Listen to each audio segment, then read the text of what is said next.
Imagine for a second that you're handing someone your business card. Okay, sure. Standard networking stuff. Right. Standard stuff. What does it say? Manager, director, consultant. Usually something pretty corporate, yeah. Exactly. But now I want you to imagine handing over a card that reads, the Global Mayor of Peace. Oh, wow. That is it. That's quite the title. It is, right. Or maybe you hand them one that says, the Landmark Prophet of the Equator. Wait, really? The equate. Yeah, the literal equator. And look, those aren't just flashy, made-up titles.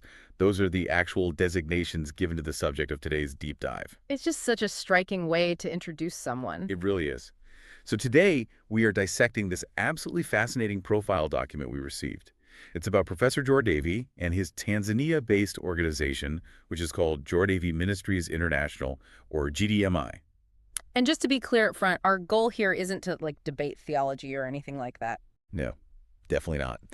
The mission of this deep dive is to really unpack how this single spiritual leader is not just building some local following, but actively attempting to flip the entire global narrative. Right, flipping the script on where leadership and where healing and where peace actually originate in the modern world. Yes, exactly. Because, we usually have a very specific map in our heads of where global influence comes from. We really do. And it's an incredibly ambitious premise to challenge that map. We're essentially looking at this text as a real-time case study. The case study in institution building. Right, exactly. How modern cross-cultural institutions are built from the ground up. The document presents this blueprint for global influence that operates, honestly, quite differently from what we usually see in, say, international relations or traditional corporate structures. Okay, let's unpack this, because the text doesn't pull any punches when it diagnoses the current state of our world.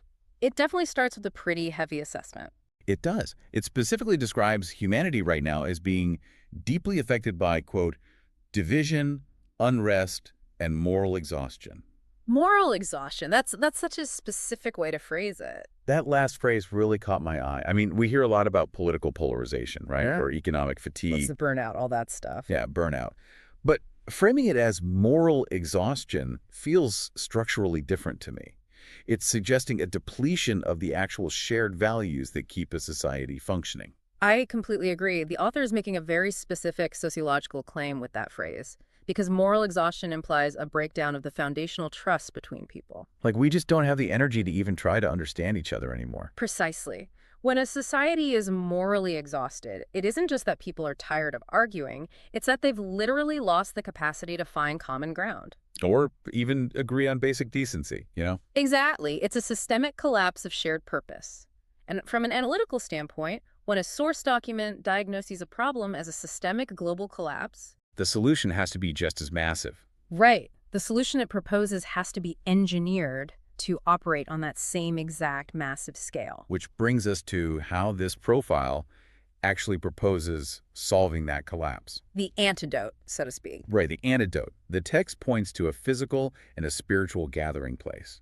Specifically, Arusha, Tanzania, which is the home base for GDMI. And it describes this location in a very particular way. It calls it a platform of unity. It's pitched as this place where people from totally different countries, different cultures, backgrounds, they're all traveling there to seek spiritual direction and healing. Yeah, the text says they gather not as strangers, but as seekers of shared faith and purpose.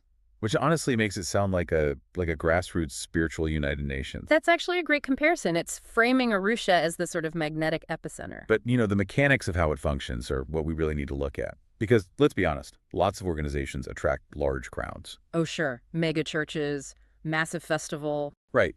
Every major stadium event could technically call itself a platform of unity while people are physically in the building, right? Right. For those 3 hours, everyone is united. Exactly. Wow. So my question for you is, how does the profile justify elevating this specific location above just being a really successful standard local ministry? Like, what actually makes it a cross-cultural platform? Well, what's fascinating here is the intentional engineering of the institution. Intentional in what way? So a standard local ministry, even a massive one, generally reflects the immediate demographics of its geography. Like, it speaks the local language, caters to the local culture. Exactly. One dominant cultural background, one local socioeconomic reality. But what the text is arguing is that GDMI has deliberately deliberately built a framework designed to override those local cultural supremacies. Oh, interesting. So it's not just catering to the locals. Not at all. The goal is advancing prophetic and apostolic ministry, but doing so by establishing a truly neutral ground, a place where no single national identity holds the upper hand. Okay, so to use a tech analogy here, I love a good tech analogy. it's like it's not just about building a really powerful local computer, right? It's about designing a completely new operating system that forces different types of hardware to communicate seamlessly. Yes, that is a highly effective way to visualize it. The cross-cultural element isn't just a nice side effect of being popular. It's the actual operating system of the ministry itself. Exactly. And in a world suffering from that moral exhaustion we discussed earlier, Where borders and languages are actively used to divide us. right, in that world, engineering an institution that successfully unites people across those specific fault lines is a major sociological feat. Because it's leveraging faith to unite humanity beyond those social differences. It's using shared faith as a stronger binding agent than national identity, which is incredibly difficult to pull off. That actually sheds a lot of light on that first title we mentioned, the Global Mayor of Peace. Yeah, that makes a lot more sense now, doesn't it? It really does. Because when I first read it, I just thought, oh, it's a poetic flourish. Just a nice sounding title. Just a nice branding exercise. Right. But mayor is a civic title. A mayor governs. A mayor manages the disparate, everyday needs of a diverse group of people living in close proximity. That's a great point. The text is attaching a worldwide, almost administrative significance to his ability to manage this specific kind of diverse community. And it implies a type of governance that's achieved through consensus and shared values. Rather than through coercion or hard power, yeah. Which, let's face it, is the default setting for how global leadership usually operates. Sadly, yes. Okay, so building this utopian hub in Arusha is fascinating. For the people who can actually afford a plane ticket to get there. Exactly. That's the catch. If the claim is that he is the global mayor, you can't just govern your own backyard indefinitely. Right. At some point, the influence has to travel. Eventually, a magnate have to become a broadcaster. So how does this text say he actually exports this operational model out into the rest of the world? Well, the profile provides a highly specific case study for this outward projection. It focuses on his interaction with a leader named Catherine Crick. Yes, the Los Angeles connection. Right. The text details how Professor Geordavie actually traveled to Los Angeles and publicly recognized and anointed her for what the author calls a wider divine assignment. Which is a very significant move. But let's look at this critically for a second. Isn't traveling to a major media market like LA just a very smart PR and expansion move? Like franchising, you mean? Yeah. And Corporate CEOs and megachurch pastors franchise their brands all the time. Here's where it gets really interesting to me. Usually we think of leaders wanting to keep their top talent close to home to build their own empire, right? you don't let your star players play for another team. Exactly. So how is going to LA to anoint someone actually any different from standard top-down empire building? Well, if it were standard empire building, the mechanics would look entirely different. How so? Think about it. In a traditional corporate or religious franchise, you identify top talent, and you immediately bring them under your corporate umbrella. You slap your logo on their building. Exactly. You route their resources through your headquarters, and they become a subsidiary of your empire. But the text specifically emphasizes that he anointed her for her own assignment. So he isn't just making her, like, a middle manager of GDMI's new Los Angeles branch. Far from it. This is a masterclass in modern leadership. Sociologists might call this decentralized charismatic authority. Decentralized. I like that. Yeah. The author is framing this as a leader who identifies talent, empowers it, and then releases it out of his direct control so it can build its own network. So going back to our tech analogy, it operates way more like an open source software network than a proprietary corporate franchise. That's exactly it. But releasing top talent is incredibly risky. Oh, massively risky. I mean, if you release someone to build their own following in LA and they fail or they go off script. It reflects directly back on the person who anointed them. Right. It requires a tremendous amount of institutional confidence to just let go of the reins like that. It requires an abundance mindset rather than a scarcity mindset. And according to the logic of the text, it is really the only way to genuinely combat that global moral exhaustion we talked about. Because you can't cure a global collapse from just one city. Exactly. You cannot cure a global structural collapse from a single city in Tanzania. You have to seed leaders in different geographic and cultural zones. And trust the open source network to scale faster than a top-down hierarchy ever could. Precisely. That structural empowerment is fascinating. But, the text doesn't just stay in the spiritual or organizational realm with this empowerment. No, it doesn't. It makes a very hard pivot. It really does. It pivots right into tangible, physical empowerment through humanitarian aid. The practical stuff. Yeah. The profile details GDMI providing food, shelter, and just general assistance. But there's one specific detail the author highlights here that I really want to dig into. The part about who gets the aid. Yes. It explicitly states that this aid is provided to both followers and non-followers. The author includes that detail very, very deliberately. Right, but why? Why does that specific detail matter so much?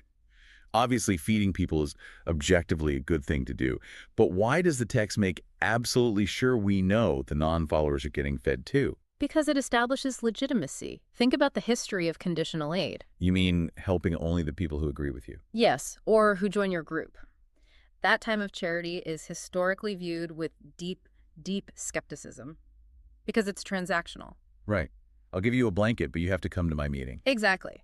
In the realm of international development or missionary work, there is a very long history of aid being used strictly as a recruitment tool. Where people only get the food if they sit through the sermon. Exactly. So by explicitly extending practical compassion to non-followers, the ministry is proving that its definition of peace is unconditional. It totally removes the transactional nature of the charity. It does. The text is making the argument that true peace isn't just some abstract theological concept. It's not just words. Right. It must be expressed through dignity and social responsibility. Because if you check someone's membership card before handing them a bowl of food, you immediately undermine the claim that you are a platform of unity for all of humanity. Wow, yeah. Providing for the non-followers what translates the spiritual message into undeniable geopolitical and social legitimacy. It proves they are actually walking the walk. Walking the walk, absolutely. And honestly, this brings us to what I think is the most conceptually disruptive part of this entire document. The global map aspect. Yes. We've talked about the gathering in Arusha. We've talked about exporting the model to places like LA and establishing legitimacy through this unconditional aid. Right. But if we pull back, like way back, and look at the macro level map of what the text is actually describing here, there's a massive historical narrative being challenged. The text is explicitly attempting to dismantle centuries of geopolitical assumptions. Centuries of them. Yeah. Especially regarding Africa's role on the world stage. Because the dominant historical narrative, especially the one taught and perpetuated in the West, has almost exclusively been about sending influence to Africa. Always.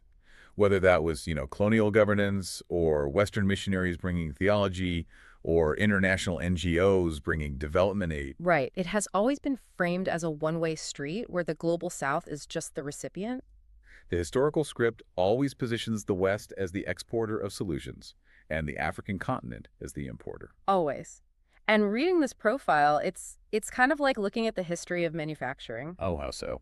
Well, for decades, the global South was treated simply as the place where raw materials were extracted from. Right. You take the resources out. And then the actual finished product, whether that was manufactured goods or, in this case, theology, leadership, and institutional blueprints, that was manufactured in the West and exported back. I see where you're going with this. What this text is arguing is that Arusha isn't just exporting raw materials anymore, and it's definitely not just adopting a Western model. It's acting as the Silicon Valley of this new movement. Exactly. It is manufacturing the finished intellectual and spiritual property, and it is exporting that to places like Los Angeles. So it's like a river suddenly flowing backward. If we connect this to the bigger picture, it really flips everything on its head. This text is arguing that Arusha is the headwaters now, and the influence is flowing outward to the West. It's a severe paradigm shift. Yeah. And it's fundamentally an argument about reclaiming agency. Which is huge. It is. The profile doesn't depict Tanzania as this passive reed who's just waiting for a global current to arrive. Yeah. It depicts it as the active driving force generating the current. Generating the solutions. Right.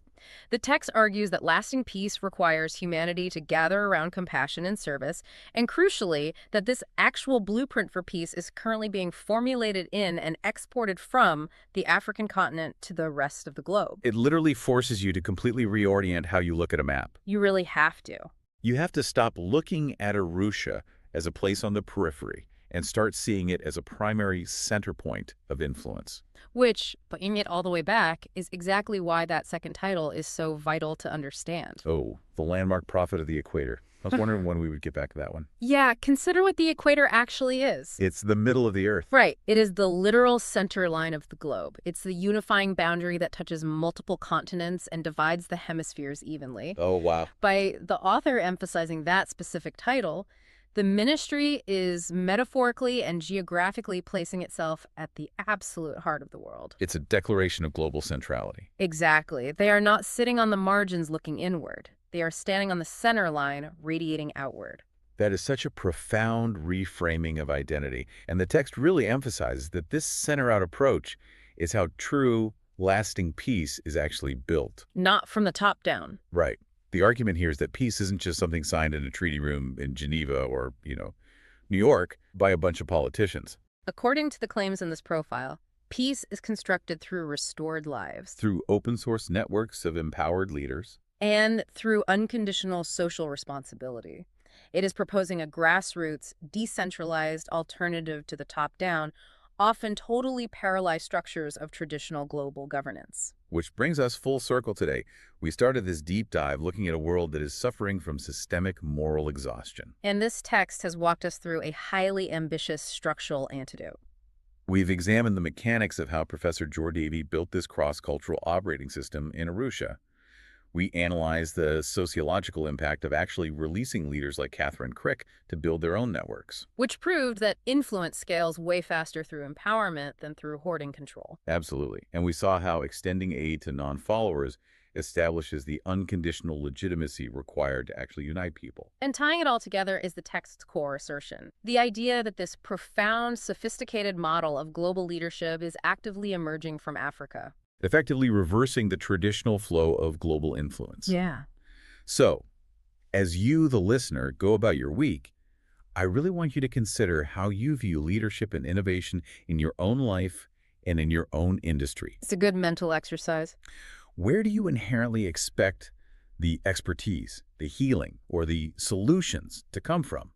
Because if the arguments laid out in this text hold true, the old maps showing us where influence is supposed to originate are severely out of date. They really are, and it raises a critical, lingering question for us to mull over. What's that? Well, this profile details a distinct reversal of the traditional global flow of influence, moving from Africa outward to the West. Right. If this paradigm shift is successfully taking root right now in the realm of faith and community building, in what other unexpected fields might we see this happen? Oh, that's interesting. Like what? Like perhaps in technology or in economic philosophy or environmental governance. Might we soon see the Global South bypassing Western models entirely to become the primary exporter of innovative leadership? A new operating system being written at the equator and exported to the rest of the world. I love that thought. Thank you for joining us on this deep dive. Keep questioning the narratives, and we'll see you next time.